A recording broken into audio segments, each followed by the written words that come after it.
Welcome back. All right, so I'm going to admit that about 6 weeks ago, maybe 2 months ago, I started watching these body cam videos, the police body cam videos.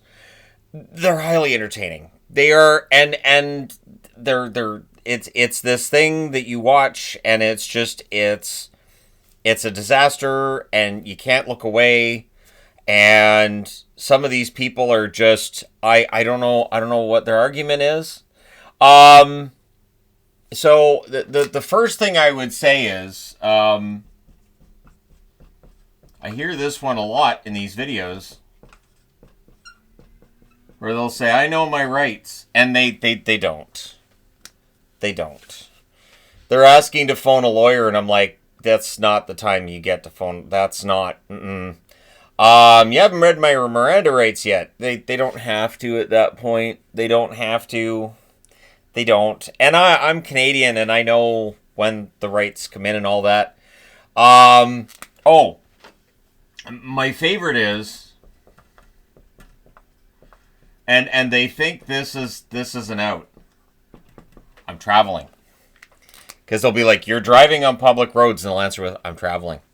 That's protected under the Constitution.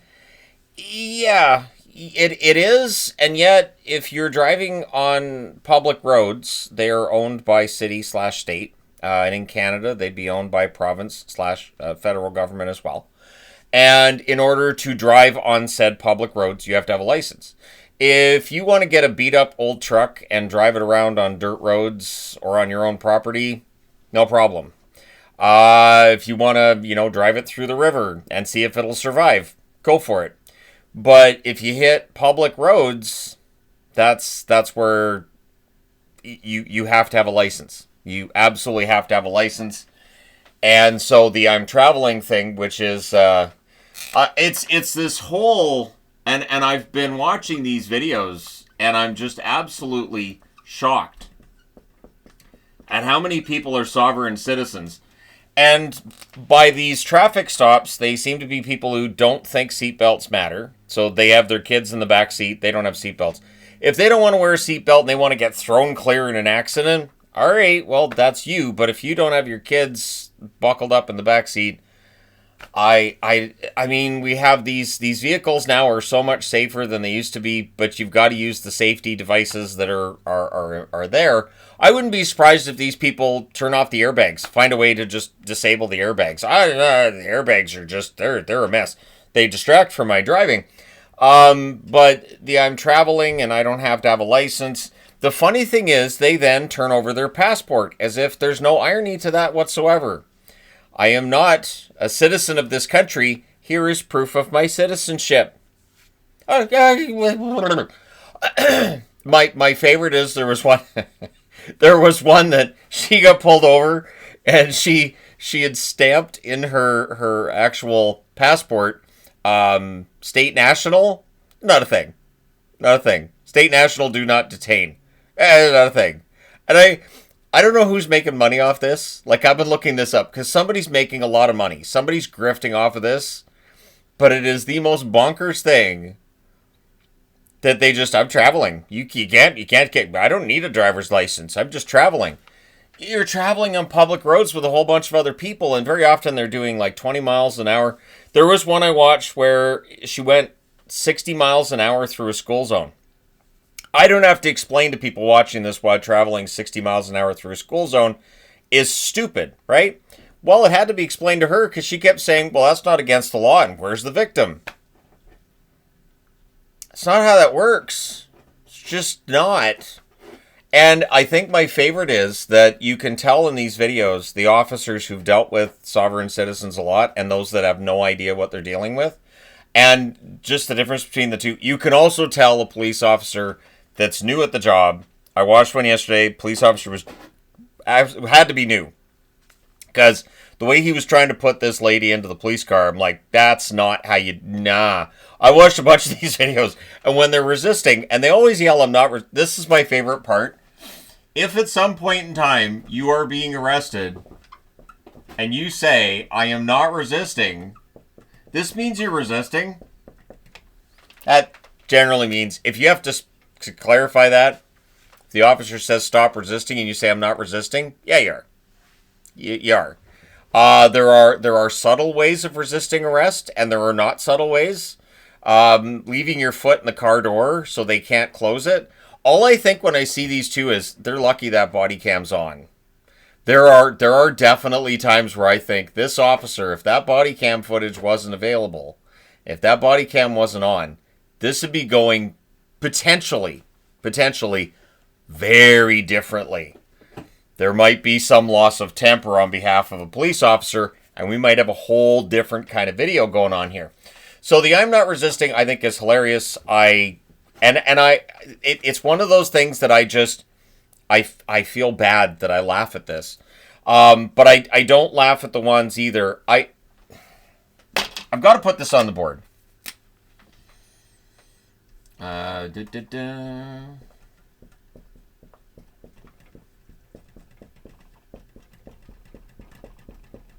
So, back when I was a kid, my dad, one of his best friends, was drinking and driving, and he died. And my dad was really thrown by that because it was the one night that he wasn't with his friend. That my dad usually went every week. It was the one week he said, no, I'm just going to go home. I'm tired. And my dad realized that otherwise he would have been in the car and he would have died as well. And my dad did his best for a while there to not drink. But we didn't have Uber. We didn't have Lyft. So there were plenty of times that a person would drink, they'd get their keys, and they would drive home. And it was common when I graduated high school. There is absolutely zero bloody excuse for anybody to drink and drive anymore. There's none. There's zero. There's no reason. And there are times where I watch these videos and I kind of get mad at the person driving because there are a couple that I've seen get arrested for DUI with their kid in the back seat. It's a whole other level of complete and total disregard to have your child in the back seat. So if all life is precious and if every child is precious, put on their damn seatbelts. Don't go 60 miles an hour through a school zone. Oh, and don't drive drunk with them in the back seat. Ever. There's no reason. I remember when I was younger too, I ended up getting to the point where I said, you know, there were a couple times I got in a vehicle with somebody who had drank. I should not have gotten the vehicle.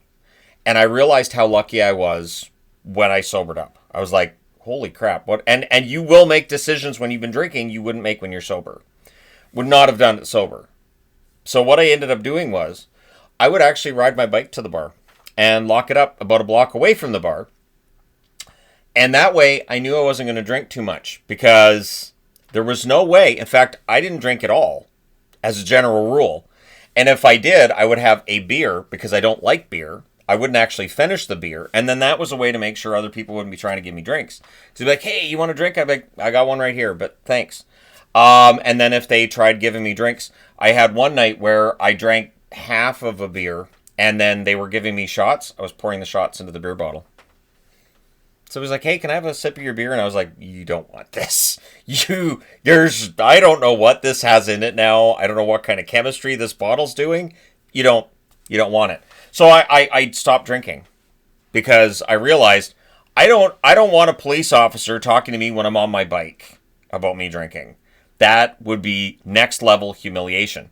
So just little things. Don't drink and so many people have died. Don't. And the most frustrating part is, and it feels like this is the rule, that the person who's driving drunk when they're in an accident, the person who dies in the accident will be an innocent bystander, somebody driving their vehicle sober and obeying the rules, and the person who's been drinking and speeding walks away from the accident. It is, and that goes back to when I was in middle school, was the last time I remember hearing about that, where I was like, are you serious? And they all walked away. So frustrating. So very frustrating. And there is no reason for people to do this. None. So those are the ones that make me mad. And the other thing too is the ones that I get a kick out of is So they get pulled over. The officer's like, "Hey, your tags are expired. I ran your license. It turns out your driver's license is expired." Just say, "All right, take the citation and go to the DMV in the States or go to Access Center in Canada and get it fixed. Don't turn it into arrest. Into an arrest. Man, now I can get arrested for not using the proper verbiage in a sentence. But just don't turn it into an arrest. It seems really easy. And it's funny because when I'm watching these videos, I've noticed that police officers will start doing this when they're getting ready to make an arrest. I think this is in the cold weather. You're like, all right. So if a police officer is doing this, stop talking and start trying to be reasonable, because it means you're getting ready to make an arrest. Make an arrest. The other one that's funny too is when they start putting on the gloves. Sometimes they're latex gloves or those black gloves. And those are the arresting gloves. So as soon as those gloves are going on, you have turned a very simple, very easy situation that could have been resolved in 3 minutes into you getting arrested. And as soon as those gloves are going on, it's done. And it's funny because people are still arguing. And I'm thinking, if I was looking at this big, most of the RCMP officers are big dudes. And if I saw an RCMP officer talking to me and he starts putting on the arresting gloves, I'm gonna start reasoning with him. I'm gonna start being like, whoa, no need for the arresting gloves. Let's just go ahead and put the arresting gloves away. You and I can have a little chat. All right, we're gonna have a chat. No need for arresting gloves today. Or, don't warm up your hands. We're good. I don't like having my hands behind my back. Thank you very much. And just, it is so bizarre. It is so bizarre. I think my favorite one, I guess I can put this on a quote on the board. I'll do it in a different color.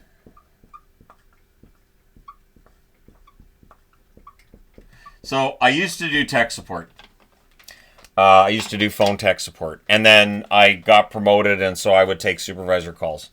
And "get me your supervisor" is the most useless phrase in the English language.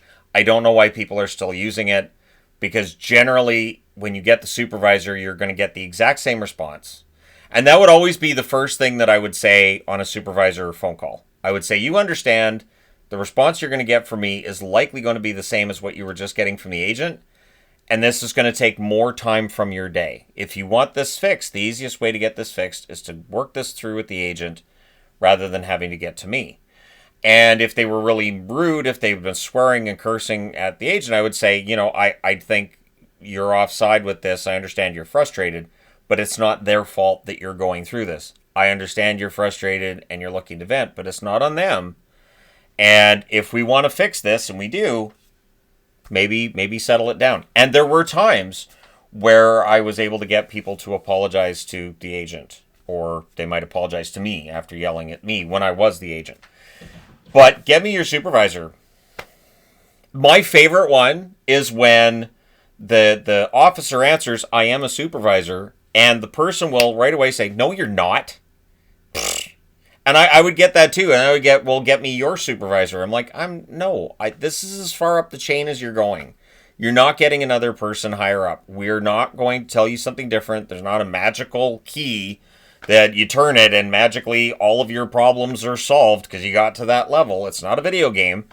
And so, yeah, it's one of the weirdest things. I'm really surprised people do this with police officers. I don't know what they expect to change. And this is funny because as a YouTuber, I'm going to do this one in a different color too. I saw one of these not too long ago where a TikToker was being arrested. Do you know who I am? Do you know how many followers I have? Okay, so these IRL streamers, or as we call it, streaming life. And it's not this, it's just they stream themselves doing crimes. You're absolutely bloody. I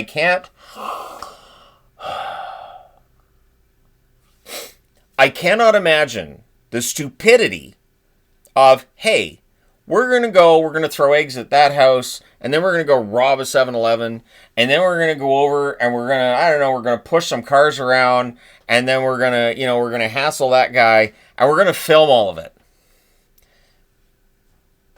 Stop it. Just like, I can't. I just can't. And then when the police show up, you get, do you know who I am? Yeah, you're live streaming it to everybody. Everybody knows who you are. You're an idiot. So, like, do you know who I am is great when they don't know who you are.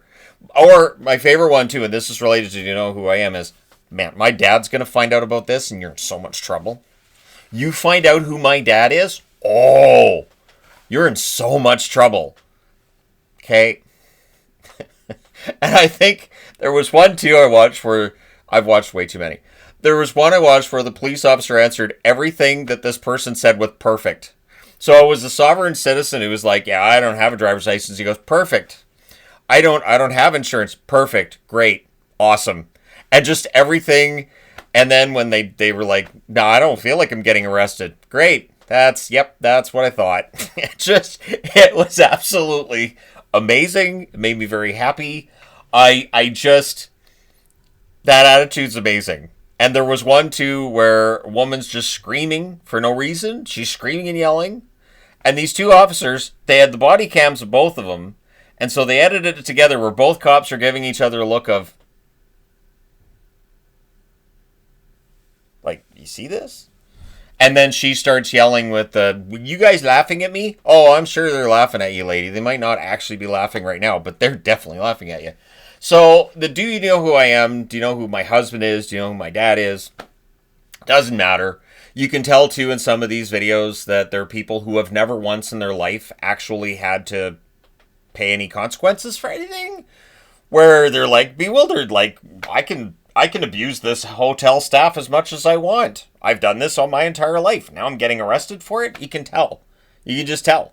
That these people are used to just yelling and screaming at service workers and not actually having anybody say you can't do that. I feel awful for service workers. So, like, if I'm at a McDonald's or if I'm at a 7-Eleven or if I'm at anything service related, I will never complain to them about wait time. I will never complain to them. I will go up to the counter and say, do you have an update? Or I'll say, this is my order number. Do you know what's going on with that? I will never be like, are you kidding me? This service is just, I want a supervisor. No. And the funny thing is, there are times where I've had, I've got food or I've had, some sort of whatever, wherever I am. And they're like, we will give you that item for free because you've waited so long. We're sorry. I'm like, thank you. I appreciate that, but it's okay. I understand you get busy. Or a mistake happens and you guys put the wrong order together. Like, we've got the wrong order. We get sometimes I'll ask for no onions. I don't like onions on anything, and I get it, and there's way too many onions. And I'll tell them, and they'll be like, "Oh, I'm so sorry." And I'm like, "No, it's okay. It happens." It can get aggravating if you send something back and you get the exact same sort of thing back, where you're like, "This still isn't right." That's where it can kind of start getting a little bit like, okay, somebody's not paying attention to what I'm ordering. But I'm never going to yell at service staff. I never yell at wait staff, and I always tip, and I try to tip well. I try to make sure that, especially if I feel like they're stressed. So if it's really busy, if they look really, run ragged, and they're just all over, maybe they've got a lot of tables they're trying to like, we're in a sit-down restaurant, I will try to make sure I tip well, that they know that I appreciate what they've done, and I appreciate, that they're able to do that still with usually a smile on their face. But these people will then get jerks like this that come in just yelling and screaming, and I had to wait an hour for my food. Okay. We've had times where was it we went? There was somewhere that I went with Yvonne not too long ago. Oh, it was an Italian restaurant, local Italian restaurant. And we waited over an hour for food. We at one point did ask, is our order coming soon? And they were very polite. And the waitresses were good. Everybody was fine. I don't know if I'll go back. Because we did have to wait over an hour to get our food, which it felt like was too long. But we never yelled. We didn't ask for a supervisor. I didn't not tip. Because it wasn't the waitresses that caused my food to be that late. Because there were others in the restaurant, it was taking them a long time to get theirs as well. And the food was good when we got it. The food was actually pretty good when we got it. I just didn't feel like it was worth the over hour long wait. But I'm not going to cry and scream about it and then have the police show up because I'm freaking out over it. I just find the whole thing bizarre. And I will say this too. I have said more than once while I'm watching these videos and I see somebody absolutely freaking out, and then they'll say the location, and I'll say, of course it's Florida. Of course it's Florida. Or there's one I watched yesterday that was like, well, I'm visiting from, and I was like, oh, they're visiting from Florida. Well, that explains it, because these police were completely flummoxed with the reaction that this woman was giving them. And as soon as she said where she was from, I'm like, of course she's from Florida. I don't know what's in the water down there. But the whole Florida man meme is there for a reason. And it's just insane to me how many bonkers things happen. And you look and go, yeah, it's Florida. There you go, Florida. So, yeah, anyways, there you go. I wanted to share this today because I've been watching all these videos. My wife doesn't enjoy the videos. There are times where something happens in a video that I think she'll find humorous, but she generally doesn't like watching them. So I just wanted to share. This is something I've really kind of enjoyed watching. I'll probably watch a couple of them today because they're funny diversions. And, yeah, so there you go. But let me know your thoughts in the comment section below. If you watch these videos, which part do you find the most entertaining or the least entertaining? Let me know your thoughts. Hit like and subscribe in the event that you may not have done so already. But yeah, thank you guys so much for all your support. It's greatly appreciated. And tonight, I'm going to see Superman. So I will be doing a review of that either tonight when we come back from the movie or tomorrow morning. So stay tuned for that. But thank you guys for all your support as always. I will talk to you again soon.